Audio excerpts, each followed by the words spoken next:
Tapi tempat aku lepak ni kat Stahil. Belakang Stahil tu, Maple. Maple tu pula dulu ada taman. Taman tu pula dulu orang panggil garden. Pulau je bang. Garden. Lepas Sebelum tu, nama pulau ni lah. ya, garden. Bukan kat mana lepak garden. Lepas tu, lama sikit, ujung-ujung 90-an tu, dah nak panggil taman dah, lepak taman. Taman. Dah 2000-an ni jadi ya pulau. Jadi tu Pasal dah saya ingat aku lah kan. Kalau tapi salah, ikut logik akal maafkan aku, sebelum aku lepak sana nama dia dah pulau. Ikut logik akal aku sebab dia ada pokok-pokok macam hutan, tiba-tiba kat tengah jalan.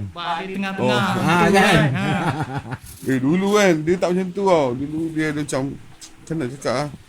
Kau tahu pokok-pokok yang macam kat tepi-tepi taman selalu tu, orang dua buat macam pagar. Nanti diorang trim-trim pokok tu. Ada pokok-pokok macam tu, lepas tu ada tempat-tempat batu boleh duduk, lepak.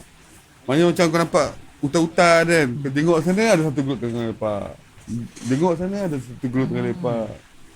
Jalan tu dah ada bang, dua jalan tu. Jalan tu memang ada dah, ada dah dulu. memang macam tu je jalan tu dari dulu.